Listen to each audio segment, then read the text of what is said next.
and gentlemen, you don't need to rise this week because it's a national holiday. Courts are closed, but here we are. Back for another exciting episode of The Devil's Due. I am your host, Carl Duty. With me, as always, the man whose bootleg video game system sales operations just got shut down by the Tiger handheld company because he was ripping them off. Mr. Drew Celestino. There is a market for knockoff Tiger Electronics handheld games. It's a black market. That's LCD only color on the screen. Yeah, were any of those ever good? It's not that they were good; it's that they were what we had. Oh, we live in a golden age. Let me tell you about the 80s. It was portable, kids. Yeah, and there was no Game Boy at the time. No, so it's what we had. Yeah, but they no one ever enjoyed one. I mean, probably not. I had friends in elementary school who had huge bags of those things. Well, yeah. So why? I know it's what we had, but didn't we know better? No, we didn't, because it's all we had. Wow. All right. Well, there it is. All right, folks. Here we are back again. It is New Year's Day. Tis New Year's Day evening as we are recording this. Drew and I are both just kind of kicking back, and I have a feeling that we're both equally relieved that we've come to the end of the holiday madness, more or less. Not that we didn't enjoy it, but there's a certain sense of, okay. All that's done. Yeah. I'm not anticipating going back to work tomorrow. I don't want to do that.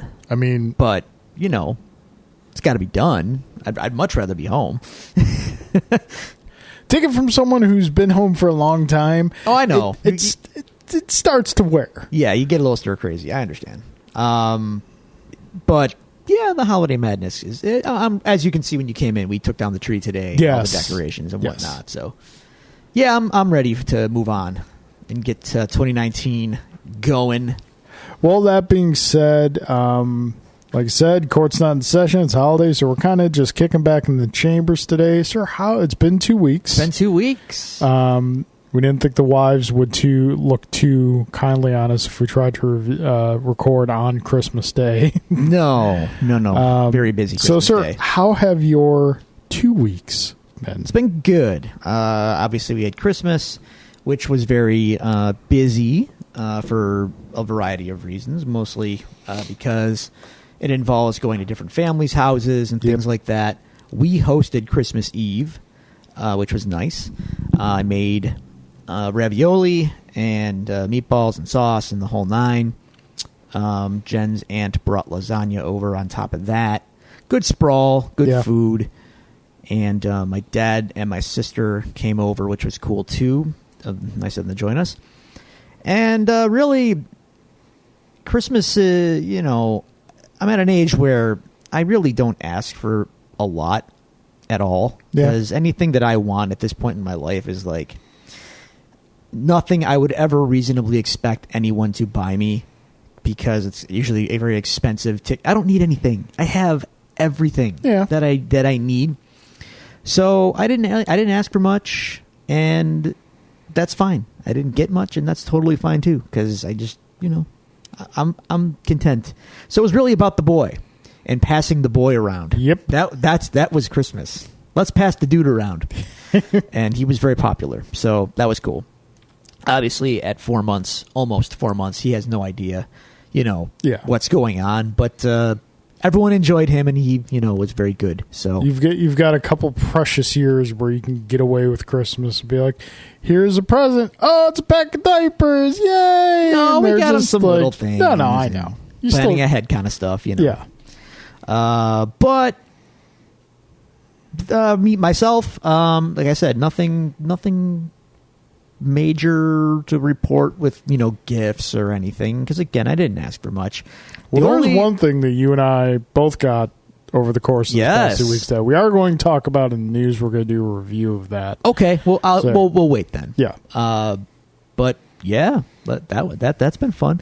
That actually probably crippled my ability to get work done on music or anything else down here. Yeah. Because I spent a lot of time doing that instead. Yeah, because, the people need protecting, Drew. They sure do.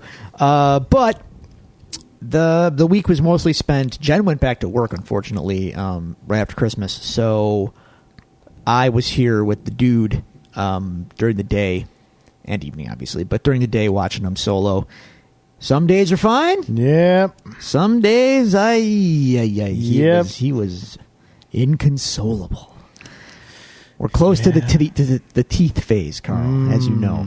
So, dude, some days he just, there's just nothing works. He tried the chair, doesn't like the chair. Tried the swing, doesn't like the swing. Tried the play mat, doesn't like the play mat. Try holding him, doesn't want to be held. Try feeding him, doesn't want to eat. Okay. Well. I'm not going to lie to you. The teeth phase sucks. Yeah. And it lasts for a couple years. Oh, great. That's wonderful. I mean, just kind of grab the bar, hold on tight, and yay. Get ready for it. Can't wait. Yeah. I have actually gotten some work done on the new Long Cold Dark record. Nothing groundbreaking or anything, but just fleshing out some drum tracks and upgrading a couple pieces of software to better capture sounds that I want to get down here to make the album as good as it can be when the time is ready to actually start putting final stuff down. So not exactly everything I wanted to do, but some stuff was done. New Year's, we had some friends over. We played Uno. What? I haven't played Uno in a long time. Okay. It was Super Mario Brothers Uno, in fairness, and there are a couple of Mario unique cards which, do some nifty things. But here's what I learned about Uno. Uno can theoretically never end. Okay. Like, it's possible for that game to go on forever. Okay. It's been, I can't remember the last time I ever even attempted to play Uno. Uno's a fine game. I don't remember the rules or anything. You basically have a discard pile, and when you put a card down, the next person has to either match the number or the color. And there's wild cards dispersed as well. If you can't do either, you draw until you can. Okay. And there are also additional cards in the deck that are like +2 to the next guy, +4 to the next guy, so you can screw people over that way. Make them pick up cards, and they get skipped over. And when you have one card left, you have to say Uno, so you have to declare that you have one card left. If you don't do that, you can get penalized for it. Someone can call you out on it, then you have to draw cards. And the objective, obviously, is to go out entirely before everyone else. But the thing is, even if you only have one card left, it is possible for someone between you and the next, in your next turn, to change the color or change the number, and then and if you don't have either, again, you're stuck drawing cards back again. It could go on forever. Okay. Interesting. That's some Uno analytics for you. All right. Anyway. So it's no kitten in blenders is what you're saying. No, I prefer kittens in blenders. But Uno is actually a fun game that, you don't really think about because it's old and, we're all on the new hotness nowadays. It's Uno. But it's Uno. It's good. It's quality. Made some chicken parm for dinner and stuff. That was very good. And then today was all about de-Christmasing the house.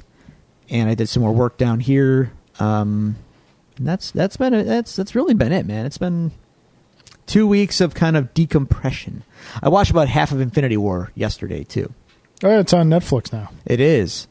And it's, it's a fine film. It's a fine film. That's all I can say. That's all I got to say.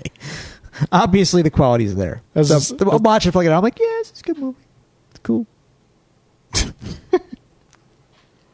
It almost sounds like you're saying it's a cromulent film. No, it's great. I just haven't seen it since the theater, and I was watching it again like, yeah, Marvel gets all these little character beats just right. Like all these little dialogue drop-ins that happen here and there, everyone's just so on point, and they just it's just very, very well done. It's hard to believe that we have this stuff now. Yeah. See, like the Tiger Electronics comparison is like, yeah, we liked certain movies in the 80s. It's what we had. We didn't know. You know what? I'll slash something from the news section, bring it here that now that you mention it. We live in a world, Drew, where an Aquaman movie is going to make $1 billion. Yeah, and yeah. And it's not even that good. I've heard good things. I've heard it's really, really, really, really, really dumb, but entertaining, but also dumb. It's still a step up for most DC fare. This is true, but can't we do better? Does it have to be stupid? No, DC has shown that they cannot. If you liked Aquaman, dear listener, hey man, knock yourself out. I don't care at all about it. I do want to see it at some point. If it's on and I have 2.5 hours. Why is it 2.5 hours long? Does it have to be 2.5 hours long? Drew, Justice League was shorter. Drew, with Aquaman, you get one shot. Oh. You get one shot. Well, I guess they took their shot and they're going to get another one now. Let's be honest. That movie sold because chicks like Jason Momoa. Yeah, I mean, that's going to account for a lot of the box office. Yeah. How was your weeks? Let's not talk about Aquaman. I don't care. So my week's Christmas in my world exists in 3 chapters. Mm-hmm. Chapter 1 is Christmas Eve at Julie's parents' house, and that was great. We had a nice taco dinner. Her brother and sister were over with their significant others and offsprings. My nieces and nephews were there, and it's nice now because they're older now. They're either all in like freshman year of college or senior year of high school, so they're older. They're more, they're not as hyperactive, amped up on sugar as they were when we started dating. Yeah. And so Christmas Eve is not the organized chaos that it used to be. So you don't leave the house going, man, I need to take a nap. Just from being around other people. So it was nice. Presents were exchanged, whatnot. Julie's parents got me gift cards to Iron Buffalo and gift cards to Premier Gourmet. Well, we know those will get used. Yes, yes, they will. And then Christmas morning was just Julie and me. And, just kind of... William. Yeah. So, he had some stuff to open. And, Drew, man, I'm learning new parent gripes, discovering new frustrations and aggravations. Is this you buying the toys, but he wants to play with the box debate? It's toy related, but he's not a box player yet. Okay. So William loves cars. So he got a lot of like the Disney Pixar film Cars. So he got a lot of car stuff for Christmas. He got this really awesome racetrack for cars that's like a scene from the third movie. And my friend Jim sent me a link of this track, and immediately I sent it to Julie and told her to order it before reading the rest of Jim's text messages saying that he had gotten it for William for Christmas. Oh. So we got ours in. I was like, okay, we'll just take ours to your mother's and they'll give that to him and he'll have that there. And then Jim and his wife Carrie and their kids usually come over on Christmas morning and we do a kitty present exchange and whatnot. And he'll have the one from Jim and Carrie at our place. So we Christmas Eve, we open this thing up. Julie puts it together because I was putting together something else. And we get it going, and it works great. It's got this little motor that propels the cars, like 2 rubber wheels spinning really fast, and it just shoots the cars through the track. And the thing works fantastic. It's got 2 speed settings. It's got really freaking fast, and the next speed up is if this car jumps the track, I'm like, kill someone. It's going so fast. Ludicrous speed. It definitely went the Plaid. So it's working great. And then we get the one that Jim and Carrie got him. Exact same toy. Okay. And the engine doesn't work as good. Wow. It's got, and a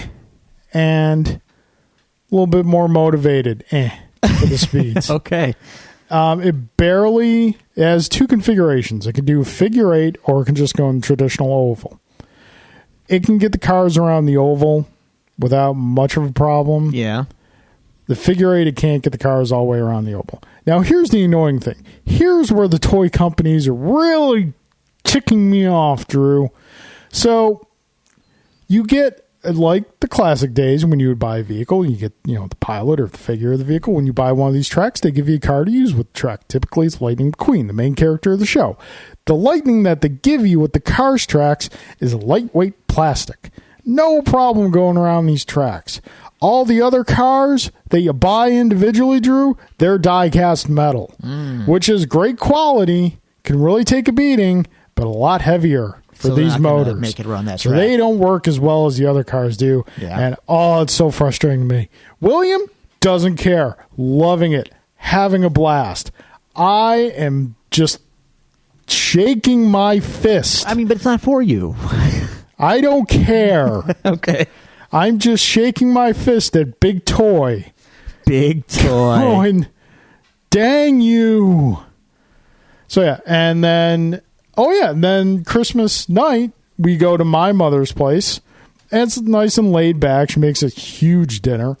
And she got him a big Cars track, a different Cars track. And that one doesn't get him all the way around the track either.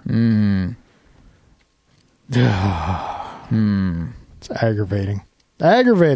So, I wonder, what? There's one of them that was apparently defective, and maybe it's broken and it's dangerously fast. Possibly. Yeah, because Julie went on, I think, Walmart or something where the thing came from and read the reviews after we got it. And a lot of the reviews say engine's not strong enough. Cars don't go all the way around. It sucks. Can you mod this thing, perhaps? I'm going to talk to my friend Jim, because if it's got something to do with cars, real or toy, Lord knows he could probably modify Okay. it. So we might hep it up on some booty juice and see what happens. Wow. All right. So that's aggravating. So that was Christmas. A lot of fun. I got this nice hat that I'm wearing. This Imperial hat. Mm-hmm. And I got Mega Man 11 for the Switch. If that car engine thing drove you nuts, I can only imagine what Mega Man 11 makes you feel. Oh, Drew, it's the game is good. Yeah, the game is really good, and it's fun, but it's hard. It's Mega Man. It's hard. Yeah, I couldn't finish the demo, dude. I'm not gonna lie to you. Full disclosure, I had to knock down the difficulty.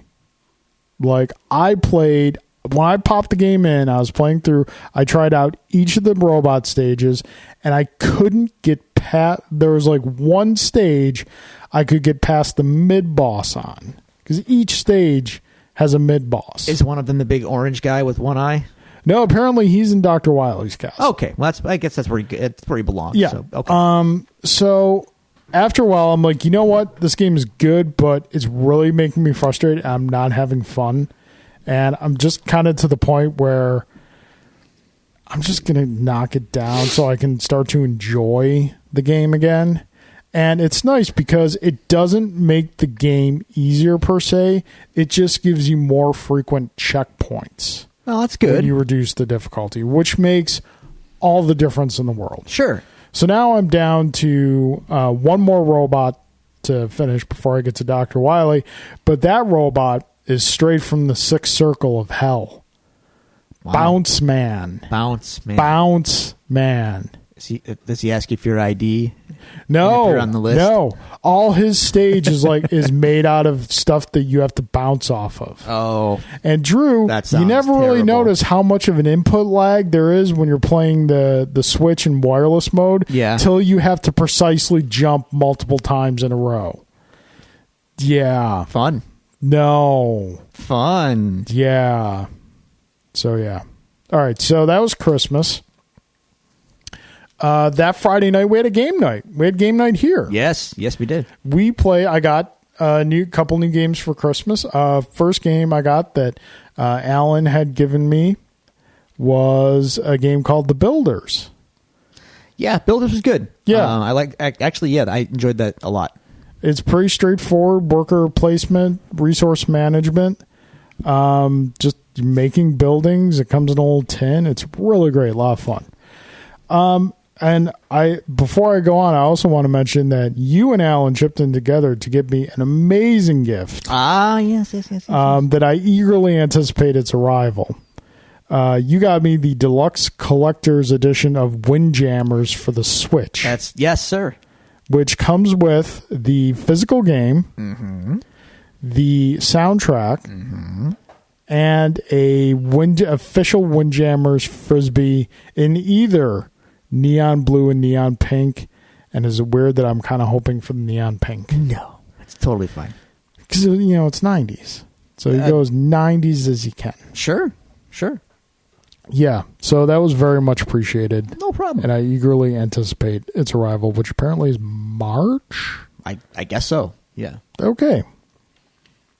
Even though the physical game is out. All these collector's editions take time to... Yeah. Wait, is the physical game out? Yes. I believe so. I don't think so. As you're researching. The other game we played was Reef. Yeah, Reef was cool. Reef is kind of the new hotness in the board gaming world. Yes, Windjammers is digital only. This limited run is the only physical pressing of it, and it's a pre-order right now. Oh, okay. Yep. What website are you on? Limited run games. Or check GameStop. I'm just saying. If limited run has it, it's a limited run, and therefore it doesn't exist on GameStop. That's what limited run's for. I'm just saying. Okay. So Reef is a lot of fun. We played that. Saturday was an X-Wing tournament at Iron Buffalo. The first X-Wing tournament at Iron Buffalo. Windjammers, Switch, search, 0 results. Okay. All right. That's fine. Trust me. I know limited run games. I buy them a lot. Okay, fine. So yes, Saturday was the first Iron Buffalo's first X-Wing tournament. And Drew? Yeah, how we do? I am happy to say I won my first X-Wing tournament. Hey. Yep. Did you strut? No, I did not strut. I would have strutted. Because it was not like by any means a walk-off home run victory. It was by the narrowest of margins possible. I won my first 2 games, and the third game I played to a draw. And my opponent and I decided we would just have it be a draw and leave it at that. But the officiant, after running the math, running numbers, said we couldn't actually do that because then the person in third place would actually end up winning the tournament because of what's called margin of victory. It's dependent on how many points you destroy from your opponents throughout the tournament. Okay. So we had to do what's called a final salvo, which is you take the ships that you have left on the board. We each had 2 ships left on the board, and you just roll off all the attack dice that you're able to. So you take the primary weapon value of the ship you have on the board. So I had a TIE Defender on the board, which had a 3 red die primary value, and a TIE Bomber on the board, which has a 2 die primary value. And my opponent had 2 X-Wings left on the board, each with 3 die primary value. So you roll the maximum die you can, and whoever rolls the most hits is the winner. He rolled 6 die and got 1 hit. I rolled 5 die and got 2 hits. So by the slimmest margin possible. I won. Well, you won. Yeah, I won. It felt good. Felt, like a monkey off the back. So, yeah, good times there. Trying to think what else. Last night for New Year's Eve, did you guys do anything? Did you mention? Yeah, we played Uno and hit people over. Yeah. It's been a while. For once, my How Was Your Weeks is taking longer than yours. Go on, Mickey. We went to Julie's brother's and his wife house, and we had a raclette dinner. Are you familiar with what a raclette is? No. A raclette, the best way to describe it is a multi-function, multi-purpose griddle. This is something that's very common in Germany. Okay. And you put it at the table, and you just kind of like cook your meats and everything like right there at the front of the table. All right. And it was delicious. It was a good time. Then, we played some games and whatnot. Cool. So, yeah, and then today, the time-honored tradition by my friend Brian always hosts a party at his place for the Winter Classic. So we went over there, watched the game, and headed home. Then I watched Daredevil, and I don't even know. Hang on, let me guess. If I had to guess, because I haven't been keeping up with the Winter Classic in a while. Was it Chicago again? It was Chicago. Was it? Oh, I don't know. Boston again. It was Boston. Do they have any other teams they can put in these things? Like, I don't know. Buffalo? Buffalo's been in 2. Oh, boy, 2. Chicago's been in 17, and the thing's only been around for 11 years. Don't ask me to check that math. It checks out. Chicago is a much more storied franchise than Buffalo is. They announced in one of the intermissions that next year's Dallas will host. Jerry World or whatever? No. Where the hell are they going to do it? Cotton Bowl Stadium. Oh. Well, it's an outdoor game, so you can't do it in the Cowboy Stadium. That's true, yeah. Okay. Yeah. Dallas, Texas. You just said you want different teams in it. Should be in a cold location. Go to Winnipeg. They're doing the Tim Hortons Classic and see that's a bone they throw Canada. Put the game on TV. So we had a good time there. Nice. Fun had by all. So that was our very lengthy weeks, as was like to be because of the holidays. And 2 weeks. Dear listeners, we'd love to hear from you. Please tell us about your weeks. If you'd like to do so, you can do so at the following locations. You can find us on Twitter or follow us at Devils Do Pod. You can go to Facebook and like our page at facebook.com/Devils Do Pod. You can email us at thedevilsdopod@gmail.com, or you can find all these resources available to you on our website, thedevilsdopodcast.com. Now, Drew, we don't have any emails this week. Everybody was busy with the holidays, but we got a couple announcements to make. Okay. First off, we want to send our heartfelt congratulations and well wishes to friends of the show, Kate and Nate Lockhart. As they announced last week, they are expecting their second child. Number 2. So congratulations to them. We wish them all the best. You want to hear something really cool, though? I mean, it won't surprise you because it's Nate, but it's still really cool. So their first child, Teddy, his birthday party is this Saturday. Okay. First off, he's having it at Pulp 716. Okay. So awesome. And then I asked Kate, what does he want for Christmas? You know what he wants, or for his birthday? You know what he wants for his birthday, Drew? Ducktail toys. Wow. DuckTales is back. That's pretty awesome. Yeah, nice. So, yeah. So, congratulations to them. Second announcement, folks. If you missed it the first time around, it's happening again. We are doing a live show. Our live show is going to be Tuesday, February 5th at Iron Buffalo Comics, Coffee, and Games on Millersport Highway in Buffalo, New York. So we're going to have more information as far as start times and more details that is to come. But mark your calendars because we're going to be there live and doing our show. We hope you can all make it. And you should. It's a nice place. Yeah. Go there despite our show. It's Go there and cheer us, but just go. Yes. Yeah. It's a really awesome new location, Buffalo. We were there for a recording with the owner, Will, and then we actually all met up. They had Santa Claus there, and we met up and hung out there for a while, and good times were had by all.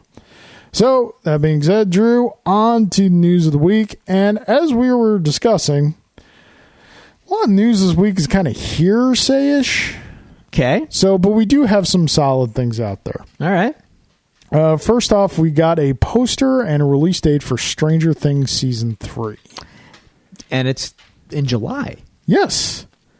And the poster reinforces that. 4th of July. Yeah, it's going to be, set in the summer. Poster is very interesting. Okay. Because the poster gives you some interesting visual hints as to what might be going on. You know, I didn't really investigate it too much. I like to be kind of...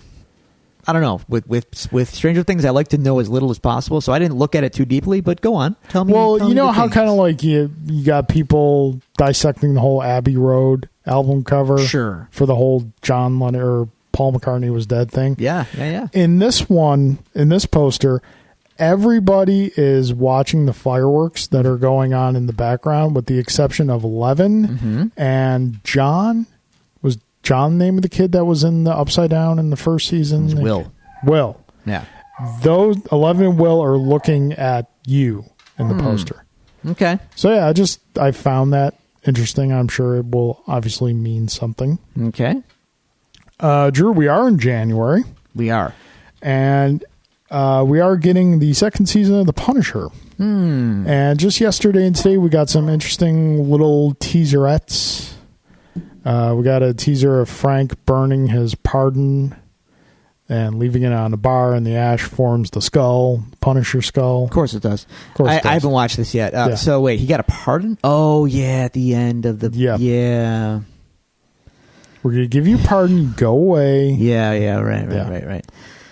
Doesn't work that way. No, it does not work that way. Yeah. Okay, well, I mean, get back to the punishing, Frank. And then we have a rumored, not Netflix confirmed release date of January 18th, I believe. Is it a Friday? I think so. That is a Friday. That makes sense. Yeah. Okay. So January 18th is the rumored release date, which is less than 3 weeks away. Well, there's content. So clearly, folks, spoilers, we're probably not going to review the next season of The Punisher. No? Okay. Well, at least not in our traditional format. Fair probably enough. as a whole. Yeah, that's a bigger discussion to be had, but okay. So yeah, not a real big push from Netflix on this show, and I'm sure that's not surprising, considering as soon as it comes out, it'll probably get the axe afterwards. Like on Friday it premieres, on Saturday, it's gone. Yeah, which is weird because everybody knows you're canceling the show, Netflix. Yeah. Holding off the announcement in the hopes that people will go and watch so that they can find out what happens next. We all know you're canceling it. Yeah. And we know you're going to do the same thing with Jessica Jones. It's a strange, lame duck scenario that they're kind of in. It's a little weird, but, that's the boat they're in, man. Yeah. Yeah. Unfortunate. So, Drew, we joked about this in a previous episode, but it's getting driven home more and more. The PlayStation Classic has been a monumental bomb. LOL. It's been out for less than a month. And not only can you walk into, anywhere and find an ample supply, but it has received a more than 50% price cut. I think it's stabilized now. You can get it for like $60. But at one point, I think you could get it for like right before Christmas. You could get one for $40. Wow. It has not been out for 30 days, and it came out at $100. There's a lesson in here somewhere, and that lesson is, if you're going to do this, don't cheap out. Yeah. Do it right. Put a little love into it, and it goes a long way with your fans who want to buy your products and like them. Yeah. So let's take the game library for what it is. It wasn't going to please everybody. We knew that. Yeah, you can say that with any classic edition. If you have a system that warrants a classic edition, games are going to get left out that people are going to want in there. Yeah. Now, I will say they could have tried a little harder to get some heavy hitters on there. Yes. But the other big issue, there is no excuse for a first-party product to have poor emulation and to run PAL versions of games in NTSC regions that play 10 to 13% slower than they're supposed to because you put the wrong version on the system. Now, for everybody who isn't Nate who's listening to this, PAL is please Europe. Explain what you just said. Okay, in Europe, their TVs refresh basically the speed of their television set, how it projects imagery. Yes. Is slower. It runs at 50 hertz, whereas in Japan and North America and most of the world, our TVs run at 60 hertz. Now, what that means in Europe was when they made games back in the day, they made versions that were they were slower so that they could refresh properly and run properly on the PAL televisions. It's a very strange thing. I don't think it's the case anymore. I think everyone kind of got to a standard. But back in the day, this was an issue. And they put those slower versions onto the global classic console. So that means if I'm playing a fighting game, like, I don't know, Tekken Tag Tournament, which is on, or Tekken 3, whichever one is on the classic, I'm playing it 13% slower than it's supposed to play. Yeah. Which is and like 9 or 10 of the games are that's the case for, especially. Yeah, that's lame. That's just and that's lazy. It is. It really is.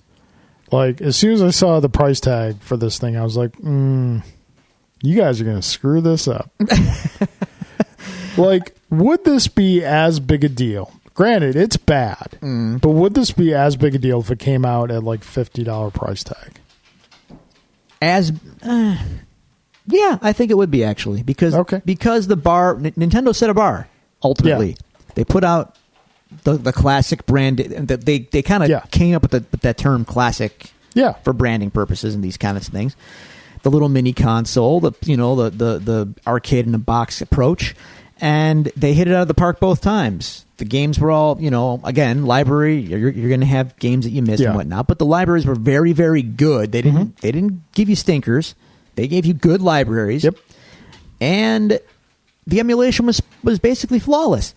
So, and they put a little TLC on top with a little quirky entrance or quirky menu music and things like that. Little Nintendo flourishes that they're very good at doing.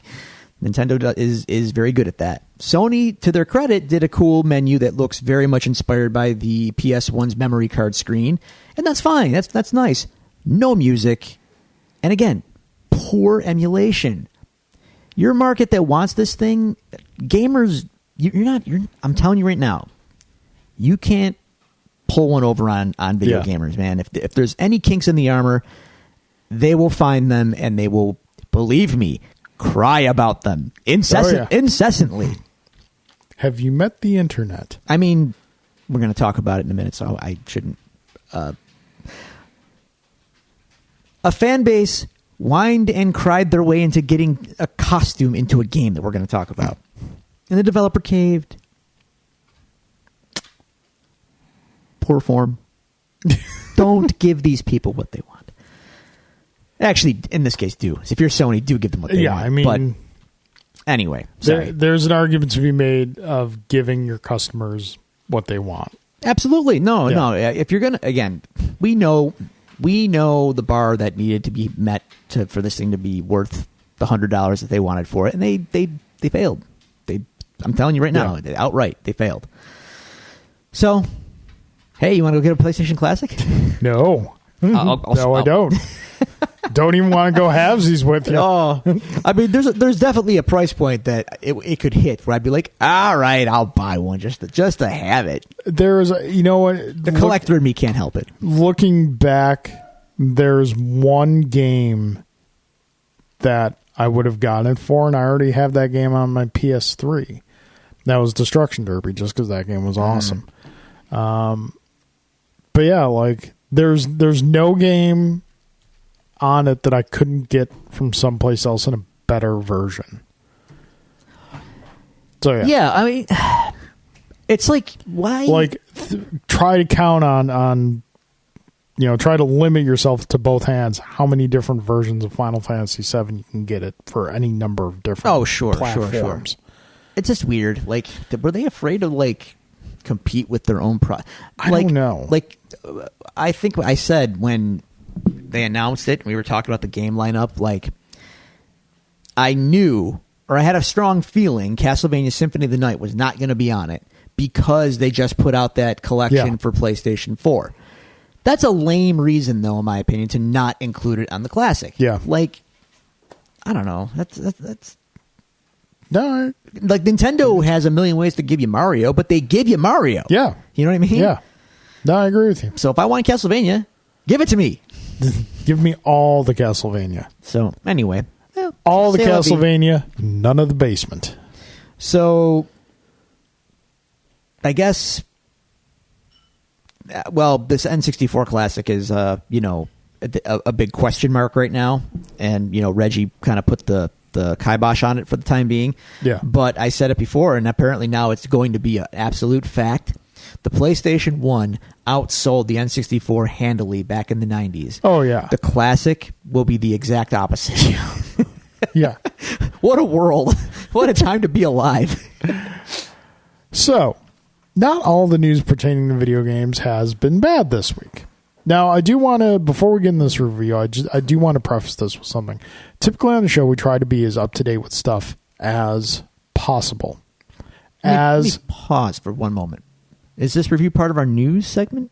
Yeah, kind of. Okay. There's other news stuff that happened. Yeah, go ahead. Well, go ahead with your other news stuff. At midnight last night, or overnight anyway, whenever it was uploaded, I'm not exactly positive at the time, but after New Year's, there was a new 8-minute episode of Being the Elite, Carl. Okay. What do we got? All Elite Wrestling is a real thing. So this is the new AEW. It is real. This is the one that Cody, Young Bucks, Adam Page, they're the ones that are immediately involved. They are being backed by Tony Khan, who is the co-owner of the Jacksonville Jaguars. All Into Double or Nothing is happening. They haven't said where yet or a date, but that's the name of it. It is Double or Nothing. And apparently they are working to sign talent, and they have multiple TV deals in front of them. And there will be an announcement very soon regarding how exactly this is all going to work out. This is very awesome news. This is like getting interesting. A new issue number 1 of a comic before it was a weekly thing. This introduces a lot of question marks, though. Such as? Well, okay, what's the relationship going to be like with other companies? Will they have talent sharing? Where does New Japan fit in? For example, well, put it this way. Everyone in All Elite very much wants to continue to work with New Japan Pro Wrestling. Okay. New Japan Pro Wrestling may not want to work with them because New Japan Pro Wrestling has partnerships with Ring of Honor that go back a long time. So we don't know how that's going to all shake out. And that's a little dicey. And talent was already kind of, I don't want to say talent's in demand. That's a good thing. It's a good thing for talent because pay scale is about to go up. But if guys aren't willing to share talent, then everyone's going to kind of be in their little walled gardens, and that is kind of a bummer. Yeah. But we don't know. We don't know how it's all going to land just yet. But this is a real thing, and it is happening. So we expect to know more soon. Have they given a prospective launch date? No, not yet. Just the first thing they had to do was make it official that it is real. Nice. There were, trademarks leaked about it a few weeks ago, and they joked about it on Being the Elite. But now they made the actual official announcement That's that awesome. AEW is happening. So Wrestle Kingdom, New Japan Pro Wrestling, is Friday. So excited. I'm very excited, but we'll know more about certain people for sure after, not necessarily after Wrestle Kingdom Friday, but after New Year's Dash the following day on Saturday. That's the show after where they launch all their new angles on that show. Yeah. So we'll have a good idea if they're going to stick with Kenny Omega or not, if he's sticking around Japan or not after the weekend. All righty. So we'll see. I don't know if Kenny is going to go. He's in the Elite. Yeah. But he might not sign to All Elite Wrestling. Or if he does, he's going to be a special attraction only, and that's going to probably be a talent sharing agreement with New Japan, because he is, as of right now, he is still the IWGP Heavyweight Champion. So he is in New Japan, but his contract ends at the end of January, and whether or not he stays there or leaves is up in the air. He's a Japanese citizen. He's one of their big. He's dual citizenship. He's Canadian and Japanese. Yeah.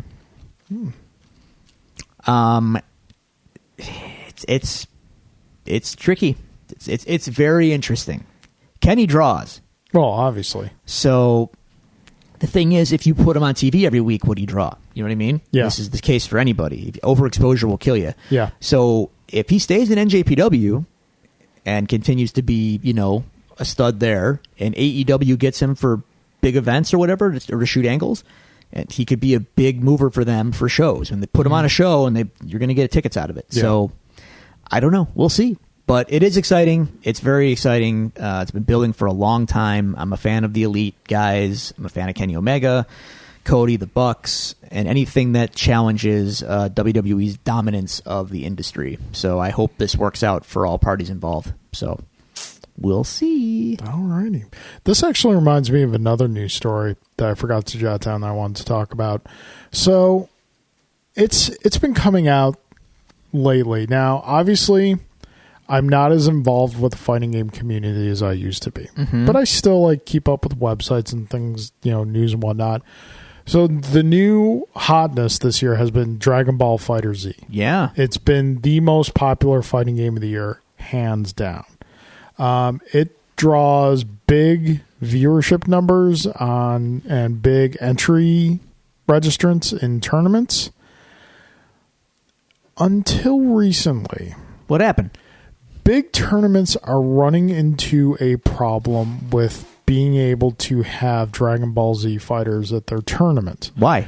The reason being is if a local grassroots tournament wants to have, they just got local sponsorship or whatnot, wants to have Dragon Ball fighters, that's usually not a problem. With these big tournaments like DreamHack, Evo, really big, that have national sponsorship and get huge viewer numbers. They have been forced to cancel Dragon Ball from their tournament because of viewership rights of the source material. What? Yeah. And apparently this is something that kind of happened with Marvel vs. Capcom Infinite, other than the game being terrible, is that the companies that the companies that get the rights to, and we've talked about stuff like this with the difference between television rights and movie rights and things like that.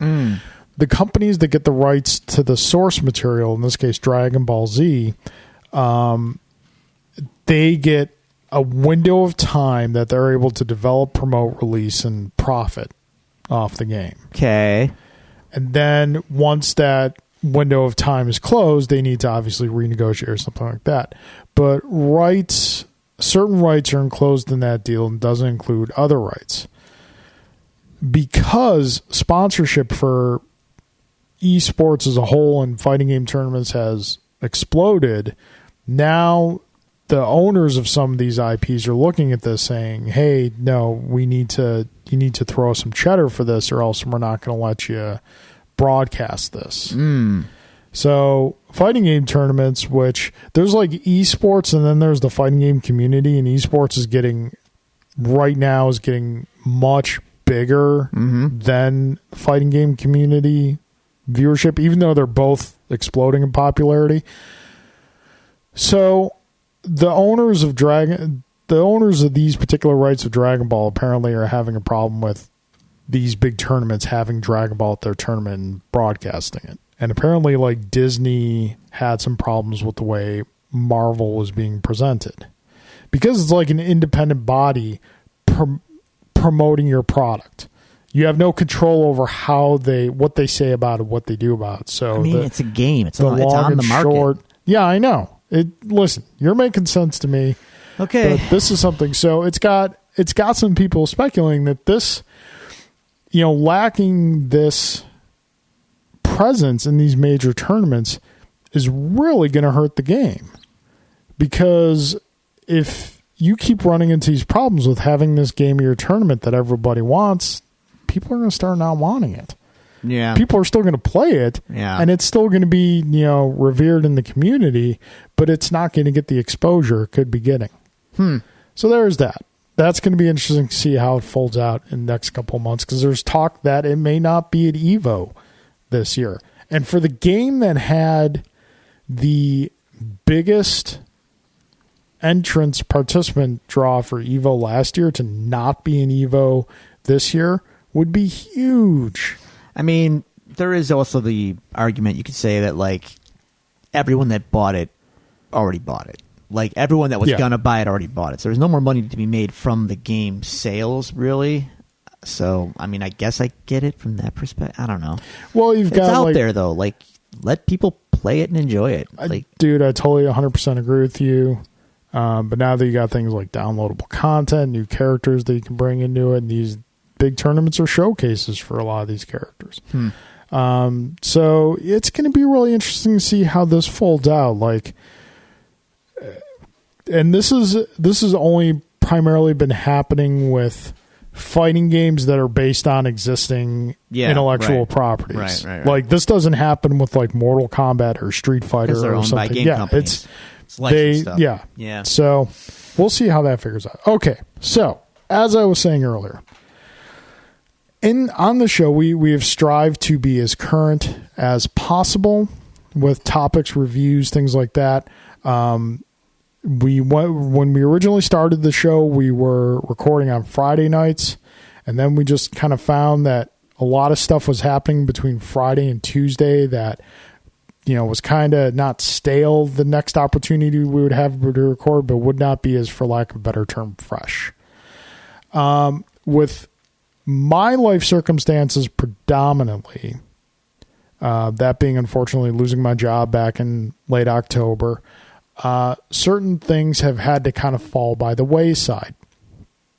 These things include Spider-Man Into the Spider-Verse film, even though we joke about it, the Aquaman film. And what we're actually going to review now is, the Spider-Man PlayStation game, which has obviously been out for a couple months. And Drew and I were able to each, fortunately, got a copy of it over the holiday. Was gifted to both of us. So we're getting into that now. So, I feel like, because I know a couple of people have mentioned to me, hey, are you going to review this? Hey, you're going to review that. Right now, unfortunately, I can't justify spending the money on a movie ticket or a game when I don't have income coming in, and everything has to be kind of restructured, and I have to take care of my family first. So I'm sorry, guys, that we haven't been super up to date on this stuff. Hopefully things are going to turn around in the next couple weeks, and we'll be able to get back on track. That being said, what do they want us to talk, what haven't we talked about that they want us to talk about? Well, the Spider-Man Into the Spider-Verse film. Yeah. I mean, we both want to see it. Yeah, I'd like to. And we've heard from multiple sources that it's the best Spider-Man film of all time. When have we not had fun reviewing a DC film? You're going to drag me to Aquaman, aren't you? I mean, in some form or another. Okay. Listen, if we watched Trial of the Incredible Hulk we can watch Aquaman. But that was on topic. So we made a night of it. It was fun. So I can't remember. This came out A few months ago. And as soon as it hit, it was all the rage. Yeah. Alan got a copy right away and was raving about it. I just wasn't playing a lot of video games at the time, so I didn't snag up a copy right away. And you just had a baby and had other things going on. Also, I mean, for me, this is going to sound really, whatever, but if it's not a Nintendo game, you don't care. No, it's not that I don't care. It's just, it's hard for me to want to drop $60 on it. I have to be all in. And I mean, on the hype train to drop that $60 on day one. And Spider-Man looked really cool, but I wasn't about to drop 60 on it. Yeah. So the price has obviously come down. And when the price got down to what it got down to before the holidays, I said, all right, you know what? Put it on my Christmas list. I would, and, I don't feel bad asking for it at that price. I would, I'd buy it for that price. Yeah. They're very, in our elder years, as we're getting I'm painfully aware, sir. There are less and less game titles that I'm like, this is day one purchase. Right. Take my money. Yep. And under most circumstances, Spider-Man would be that because everything they showed us going into it, the game looked great. But let me concede something, and this is a spoiler for the review. When they announced Spider-Man 2, I will buy it at launch. Yeah. So, spoilers. Yeah. Spider-Man's really, really good. Yeah. It's really good. It's slightly better than I expected because I had very high expectations. Wow, okay. And much, much better than you expected. Yeah, I think it's fair to say. I didn't know what to really think of. I heard, Arkham with Spider-Man, basically. Yeah. And that almost turned me off. Because I was like, well, yeah, I've played Arkham, but I hit a point with Arkham where I didn't want to play it anymore. I got kind of bored with it, and I got annoyed by some of the combat, and I stopped playing it. So I never finished the Arkham games. So I was like, okay, well, that could be cool, but I hope that's not all it is. Yeah. And no, it's not. It's better. Yeah. It's better than Arkham. It's in my opinion. It is Spider-Man's Arkham. It fits the character just as well as Arkham fit Batman. Sure. I mean, it's kind of different when you think about it because Batman had never had that holy crap genre defining game. Spider-Man has had predominantly a good video game history. Not great, pretty good, but good. Sure, good enough. Some real solid entries. Sure. Well, now he's got the crown jewel. Yeah, now this is it's probably my game of the year. It's super I've had fun, it dude. for less than a week. So let's go into what we like about it. Yes. I'm a New York City visitor. Frequent. Often, very frequent. I am stunned at the authenticity of the city. Yes. It's not verbatim 1-to-1, but it's close.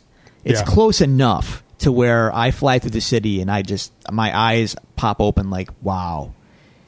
It's the neighborhoods are there. There's certain locations are where they're supposed to be. Yep. Certain things are subbed out, but they're on point, like Fisk Tower, wink wink. Yep. You know where that's located? Where is that located? Where the Dark Tower is located in real life. Oh, Trump Tower? That's the one.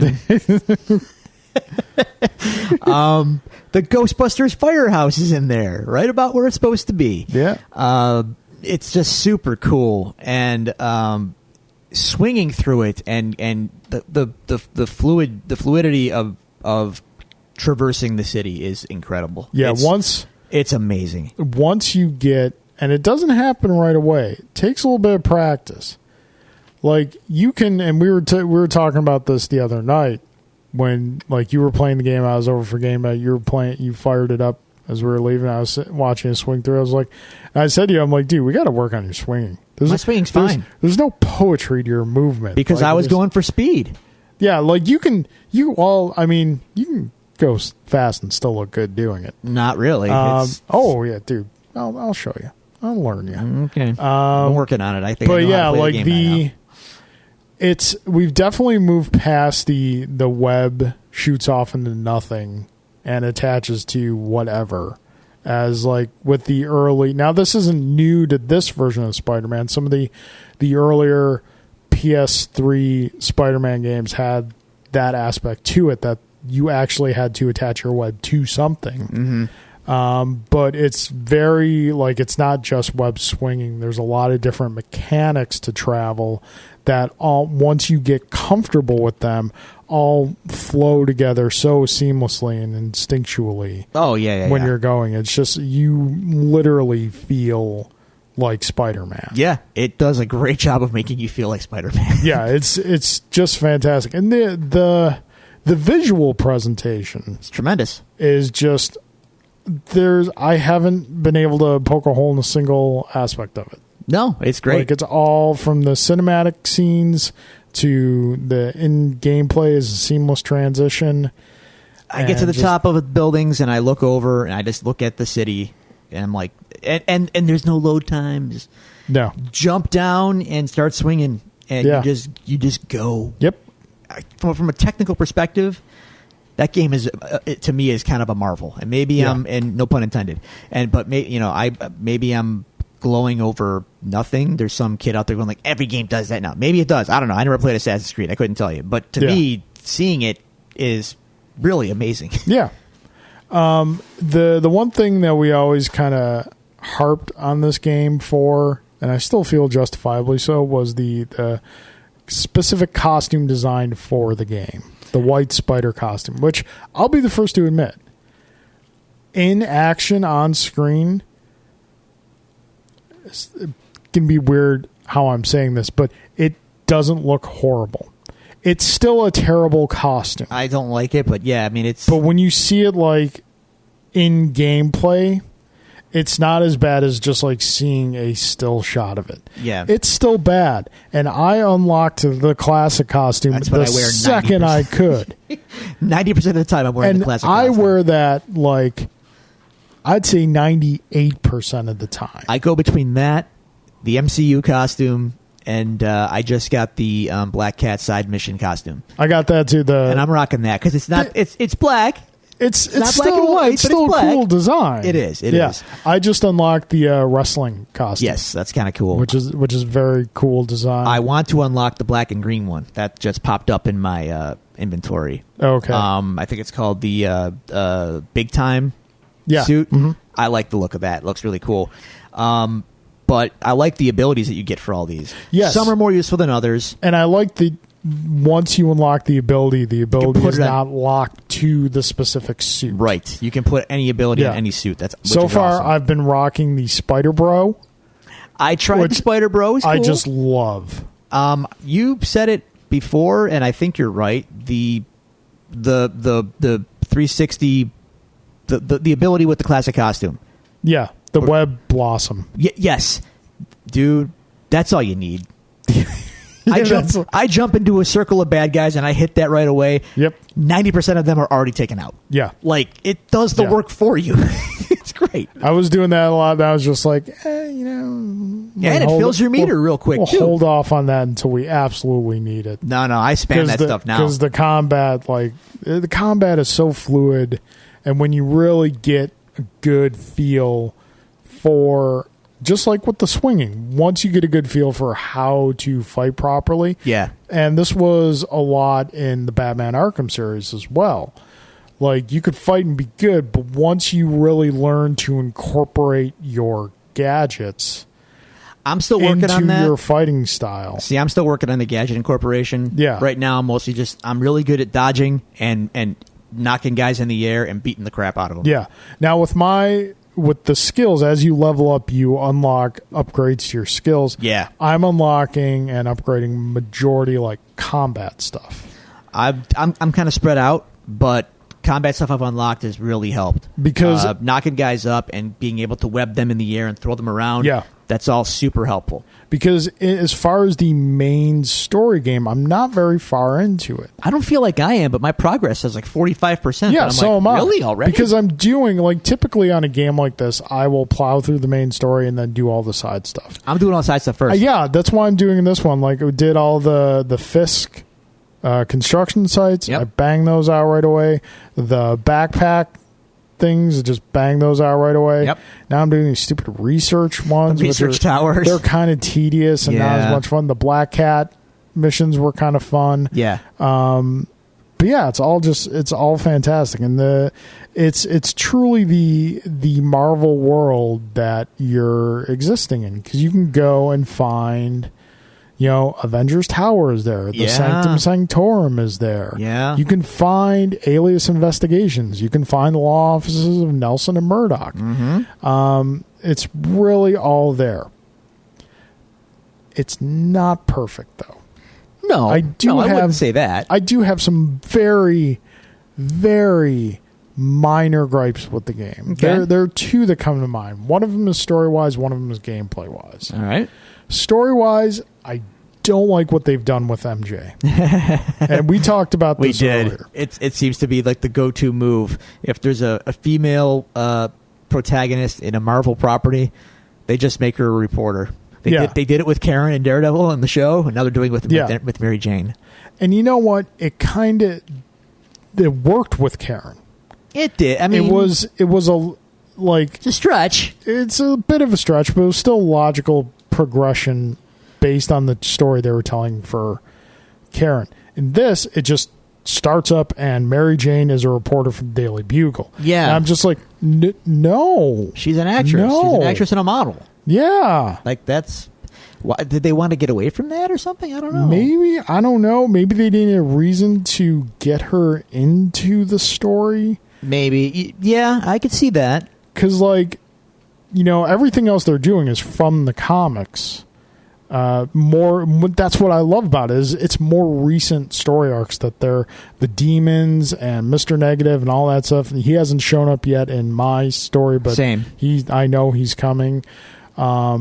That's all from recent comic history. Well, the way when the game takes place, Spider-Man has been active for about 8 years. Yeah, this is not high school Spider-Man. Right.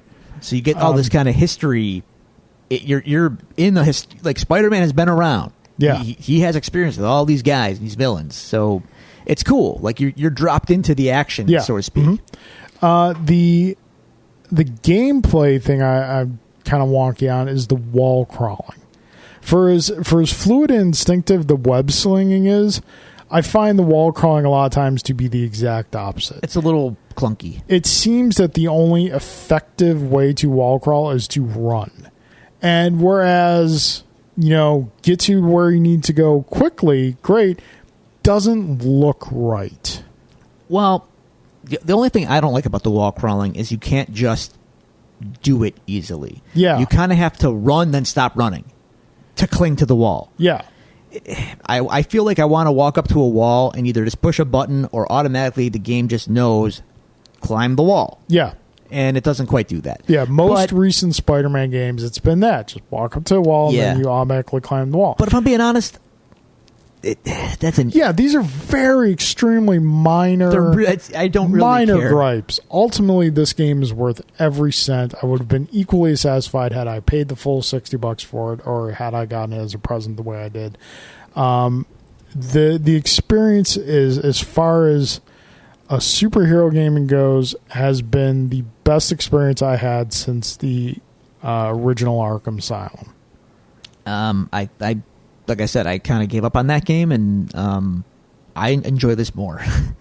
I'm having more fun with this than I did with Arkham. Well, you're also more into the character than... I mean, to be honest with you, I would probably tell you that I know more about Batman and kind of... I don't want to say care more, but I'm more well-versed in Batman than I am in Spider-Man. Like, I enjoy Spider-Man, but I've never been like a monthly Spider-Man reader. And like you're way more into it than I am, which was another reason why I wasn't day one purchased the game, because I was like, I don't love Spider-Man enough to justify that. Yeah. But now that I have it, it's great. Yeah, and it's I really... enjoy it more than Arkham. I think it's so much fun. It's fluid. It just feels good to play. Yeah, and it's amazing. Like it's funny. We joked about it, and they joked about it in Homecoming. It's amazing what a perfect character Spider-Man is for New York City. And you take him out of his element, and suddenly he's completely ineffective. But in his element, like it rules. He could only exist in a city like that. And the fact that he's so intertwined with it is awesome. Like, he runs through the streets and people know him and they, oh, Spider-Man, hey, cool. But at the same time, it carries over that classic Spider-Man theme of, a lot of people are like, hey, Spidey, good to see you, what up? A lot of people are also like throwing the hatred at Spidey. Some. And then we got, not quite J.K. Simmons. Yeah, I know. As J. Jonah Jameson. It's great. Don't get me wrong. Oh, yeah, it's fantastic. But I wish it were J.K. Simmons. Yeah. For reals. Yeah. The Stan Lee cameo was nice, too. Early on? Yeah. Yeah. I hope there's another one, but it was nice to see him just that one time. The J.K. Simmons thing. Why couldn't they get J.K. Simmons? That's a lot of money for... It's a lot of content. I know. Hey, Valve ponied up and put J.K. Simmons in a game. Sony can do it, too. Come on. Yeah. I know. Cave Johnson for life, son. And sometimes it's not going to be... At one point, we're going to have to accept the fact that it's not going to be J.K. Simmons anymore. I know. Danny McBride, that's all I'm saying. I do like that idea a lot. I really hope Kevin Feige heard that on our show and said, yeah, it's a good idea. Danny McBride is J. Jonah Jameson. So yeah, kids, Spider-Man's great for PlayStation. I recommend it highly. I'm trying to think if there's anything else about it, because it's just so much stuff. It's weird. Like, I've been bouncing back and forth between that and Mega Man 11, and like it's a great in that sandbox in that there's you can just plug into it and go around and do some side stuff and have an as equally fulfilling game experience as if you were playing the main story mode. So, yeah, fun times. All right. That being said, that being done, as we're sitting here in the chambers, it is time to rustle the papers. Well done. I don't want to offend you by rustling something that's not actually... I've given up on you. So, as we're getting back into the world of Daredevil, yes, I feel it apropos to tell you I caught up on a lot of comics over my break as well. Yes, please remind me before I leave to borrow those comics from you. Okay, they're not bagged and boarded, so please be careful. I'm out of bags and boards. Yeah. Did you finish Daredevil? No. The last issue of Daredevil I got before the unfortunateness was the first part of the death of Daredevil. First issue. Well, I can't spoil it for you, but... Well, I'll borrow yours, take it home, read it, and we can discuss next week. All right. Have you been reading Marvel Knights? I have them. I have not read them yet. They're in the pile. All right. So I will get into that. But this... Has the next issue of the Grant Morrison Green Lantern come out yet? Yes, issue 2 is out. How is it? Cool. All right. I'm gonna borrow those from you too. It's very cop. It's very cop. Grant Morrison was very serious when he said it's going to be a cop procedural with Green Lantern. Yeah. There's good cop, bad cop portions. There's interrogations. It's pretty nutty. Please tell me the Squirrel Green Lantern is the bad cop. One of the bird Green Lanterns is Tomar-Ray. Not Tomar-Ray, but another one. Oh no, Tomar-Ray's dead. So it'd be someone else. Tomar-Ray's dead. Tomar 2 is a villain. Okay. It's one of them. There's a Green Lantern with a volcano for a head. Yep. Mm-hmm. Oh, okay, I didn't know that, and I was one thing. It's weird. I've been reading Green Lantern pretty consistently for like the past 10 years. One thing that the book has always been good on doing has been showing Green Lanterns that are not the stereotypical humanoid form. Yeah, yep. Alien. That's consistent. Like in this you run will too. see like a glob just kind of blown with a Green Lantern symbol on it. Yeah. So, I mean, for crying out loud, they've got a planet. Yeah. As a Green Lantern. So it's neat. Yeah. You can borrow those. Cool. Awesome. All right. Daredevil, Season 3, Episode 7, Aftermath. Really good episode. It was. So, Fisk, as we know, clearly all is not as we assumed it was. Yes. And he's incarcerated, or he's on house arrest, but spoilers. Yeah. He's right where he wants to be. This episode fully illustrates the power that Fisk wields. Right. Makes it completely clear that nobody has the upper hand on Fisk at any given point. No. And if anything happens to him, it's because he allows it to happen. Mm-hmm. He becomes, in this episode, truly threatening for this season. Obviously, he's been threatening before, but this episode in this season really shows how threatening he is because, as you were alluding to, yes, he is technically under house arrest, as I'm air finger quoting. Mm-hmm. But he goes into his Hanna-Barbera cartoon character wardrobe. I want a closet full of all the same To be things. honest, I do. I do as well. I theoretically could do it. Just black T-shirts Yeah. for miles. Yep. And black jeans for miles. But we get kind of like classic villain callback here. He's got a secret door. He's got a secret door and a secret staircase and a lair. He's got a lair with lackeys in the lair. Yes. He's got tech people. Yeah. And walls of screens. He's got his own oracle. Yeah, kind of. This one can walk though. Yeah. Oh. So can Barbara though. She got better. Yeah. It's okay. It's stupid, but she got better. I know. So, yeah, I wrote specifically in my note, who watches the Watchmen? It's a little Ozymandias-esque, is it not? Yeah. He's literally watching the FBI agents monitoring him. Mm-hmm.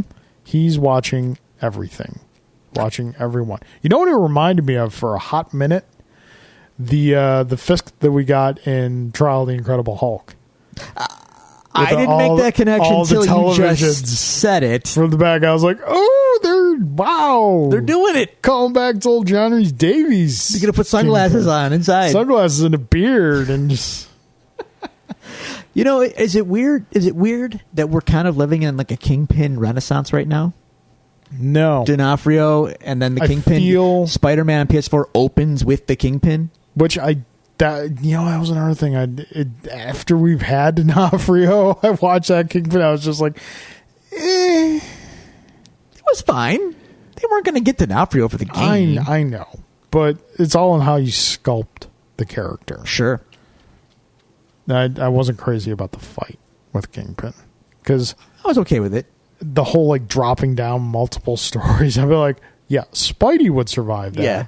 Fisk wouldn't. Because Fisk, albeit very strong, Yeah, he's still just a man. Is still just a man. So yeah. But no, I think it's well overdue for a character that it can be plugged into so many different books. I guess so. When you really examine the power structure he's built for himself. To limit him simply to a, quote, Spider-Man villain or a, quote, Daredevil villain. Yeah.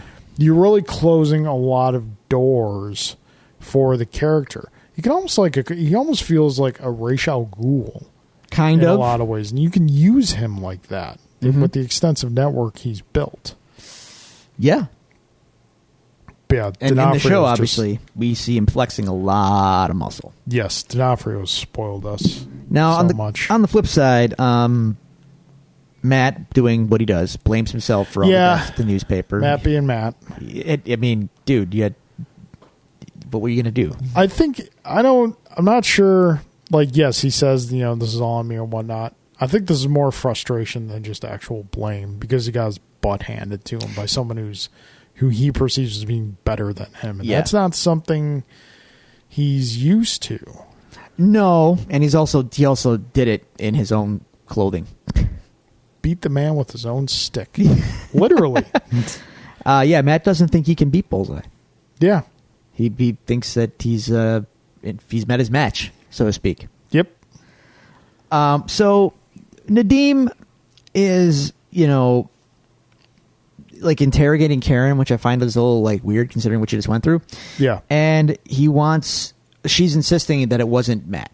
Yeah. That's not, I know Daredevil, that's not him. My note just says like, Nadeem's never met Daredevil. Karen has. But Nadeem doesn't believe her when she says that it wasn't him. Yeah. Yo, bro. Back off. Well, man. I mean... I'm a scientist. I know he's got a job to do and whatnot, but it's like, okay, how about rather than being confrontational about this, you listen to the girl who... if she's a witness, why don't you listen to her and have her tell you, like, what's up? And maybe, consider the possibility. No, I get you. There's definitely like a lot of stuff that Nadeem is ignoring at the front of this episode that he starts to pay attention to and, starts to realize towards the end of the episode when he's confronted by Matt in his basement. And, like, Nadeem's finally... Because, Fisk put it best when Nadeem went to confront him in his bedroom. And Fisk just simply said to him, your desperation demeans you. I was like... Oh, damn you, D'Onofrio, why are you so good? So yeah, then that's like a real reduction of the character because in that moment he doesn't even feel like a pawn. He doesn't feel like he's good enough to be a pawn.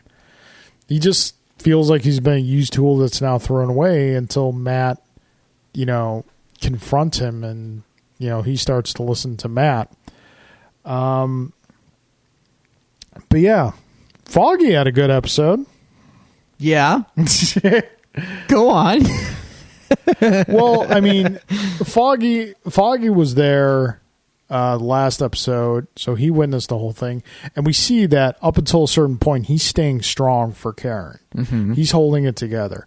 And the scene with the cell phones just really hits hard. Yeah. Like, you've got all these cell phones, these people who have either been killed or severely injured, all in evidence bags, and they're all blowing up with, like, text messages and calls, and the ringers are not silented. That was, like, both times I watched it, that's a hard-hitting scene. It is. Scenes like that have played out at any number of tragic events that have happened in real life. And so, but Foggy's being strong up until he gets home. And then he lets himself feel it. But it's okay. It's okay because Marcy's there. He works through it. He does. He works through it. Good on you, Foggy. Good on you. There were a couple things that I really enjoyed in this episode. We get to meet our friend Melvin again. Yes, we get Melvin in, and we get finally a Daredevil versus Gladiator, air finger quotes, fight, and it's really good. Mm-hmm. I don't have the experience with the character of Gladiator that you do. Most of my experience comes from the Frank Miller run. I mean, that's he's got saw blades on his arms and wears a helmet in the comics, but whatever. He's got the shirt on. He's got the shirt on. I'll take it. We meet Betsy. We do meet Betsy. His parole officer. Yep. He's having a little inappropriate relationship with her. Yeah. Well, yeah. One thing... He sells out Matt. He does. Because, I mean, ultimately, he's going to serve the greater threat. Well, yeah. Yeah. In order to protect Betsy. So, like, in Season 1 and Season 2, Matt is actually the greater threat to him than Fisk is. Yeah. And then Season 3, Fisk is able to turn that formula around. Mm-hmm. It was just a really good fight. And we see that Matt, like, there's still traces of the Matt we've known and love in there because he goes to warn Betsy afterwards when, like, a couple times in this episode, he has said, I've left that behind me. Right. And he's really operating under, he's not quite Matt Murdock. He's not quite Daredevil.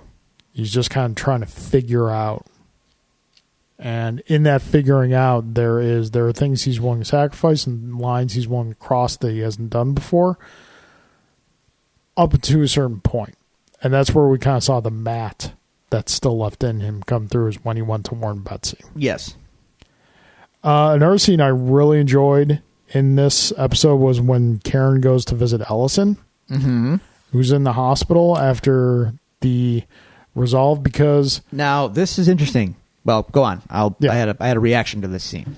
Because at one point, Ellison puts together that Karen knows who Daredevil is. Yes. And it's a really great representation, because in a lot of storied characters, there's a lot of times that, supporting character that doesn't know, but you kind of figure like Perry White is too good a reporter not to know that Clark Kent is Superman, but understands that he doesn't benefit anything by revealing this to the world, so just like kind of keeps it to himself. Jim Gordon is too good a cop not to know that Bruce Wayne is not Batman. And again, for the greater good, just doesn't really discuss it. And we have that kind of shown here in Ellison, where he, gets to a point, but he is willing to say, like, if he's a diehard newsman, because he's willing to say, like, if you know who this is. Now, granted, this is probably shrouded with what just happened and what he's perceiving to have happened, who he's perceiving Daredevil to be. So he wants to know up front. And when Karen doesn't say anything, he gives her the ultimatum. Either you come forward with the truth or you clean out your desk. Now, Daredevil's identity is one of those comic things that it's part of Daredevil. Yeah. He gets outed a lot. It's happened several times. Yeah. And it magically goes away here and there. Through various means and deceptions and magics at certain points. So, I really thought in this moment that, because let me back up. In the comics, Matt's identity gets outed to the Kingpin by Karen Page. Yeah. It's a low point for the character. And maybe the less said about it, the better. Go read Born Again if you need a refresher. And I thought, well, they're not going to do that with Karen in this show, because her character has come too far to be kind of treated that way. So if they were going to do that, how would they do it? So when he lays the ultimatum on her, I thought, they're going to do it. Yeah. She's going to sell Matt out to save her job and to pursue the Kingpin her way. And Matt's identity is going to be public. I thought that was going to happen. Did you want it to happen? From a story perspective, almost. Yeah. Just because again, I'm a fan, and I know that story. Like, it's been told in the comics so many times. Like, that's a major. It's part of the character. Like, especially in the Bendis run. Yeah. Once his identity gets outed in the Bendis run, it's just an open thing that he's Daredevil. He doesn't care. He just doesn't care anymore. Yeah. And it's awesome. Matt's like unhinged, not unhinged, but unchecked, and he's just like, you know what, I am Daredevil, and you deal with it. So I thought they were going to go there. They were going to give up the ghost and forget the secret identity. This is who I am. But we find out that that's not what happens. And hindsight being what it is, and knowing now what the show's fate ultimately is, probably best that they didn't. Yeah. I don't think you could satisfyingly resolve that. No. By the end of the season. No, that's a season long. Number one, it's a game changer. Number two, if you're going to do that arc, you need time to tell that story. So, anyway. So we get some more insight into Karen's background. Because at one point after this meeting with Ellison, she calls home. She calls home to her father. Yeah, her parents kind of jerks. Well, yeah, her father who answered the phone. Yeah. Yeah. So is it Not the a lot of next concern. episode? I think so. Uh, Is it the Karen episode? Let me see. Let me check my notes. My digital notes. No, it's not. Okay. No, it's not. But it's coming. Yeah. In fact, we don't get the Karen episode for a few. It's like episode 10. 10 or 11, yeah. Yeah. So there you go. So, yeah. Anything else you have on this episode? No, that's about it. All right. I like that Matt puts a little forceful sense into Nadim. Yeah. He needs it. Yeah. Goes old Batmat, if you will. Matt. All right. All right, folks. I think that's just about going to do it for us here. We appreciate you sticking around with us again. By all means, mark it on your calendar. February 5th, first Tuesday in February, we will be live at Iron Buffalo Comics, Coffee, and Games. We'll have more information on that as it develops. In the meantime, if you'd like to send any emails or questions to the show, comments to be read on the show, you can do so at the following locations. You can go to Twitter and follow us at Devils Do Pod. You can go to Facebook at facebook.com/DevilsDoPod and like our page. You can email us at thedevilsdopod@gmail.com, or you can find all these resources available to you on our website, thedevilsdopodcast.com. That being said, Drew, any closing thoughts? Friday. Wrestle Kingdom. Wrestle Kingdom 13. I will be here. Yes, you will. And kids, watch out on the internet. Spoilers will be abounding because the show takes place in Japan, which is 13 hours ahead of us here. So I will be strange. I know. Thing. I will be dodging the internet. I will be interneting very ninja-like on that day. Yep. So, yep. but we're gonna have a good time watching it. So let's gonna be awesome. Let's make it happen. Are you making the General So's pizza? No, sorry. Can you make the General So's I pizza? can't. I've never had the General So's pizza. It's very labor intensive, and I'm not going to have time to pull that off. I need a day. I like Batman. I need prep time for that. Just make it for my birthday next year. That's all you got to get for me. Remind me next year. Okay. I think I probably asked you that last year. Remind me. I'm not going to remember this. Come on now. All right, folks. We appreciate you stopping by. We sincerely hope you all had a wonderful holiday season. Very Merry Christmas and a Happy New Year's. And we wish you all the best in 2018. And obviously, this year is going to bring about some changes for the show. And we're excited about those. And we can't wait to let you guys in on what those are going to be moving forward. Until then, we will see you next week. Once again, it's a holiday, so we're kind of in chambers this week. So, folks, have a good rest of the week. We'll see you next week.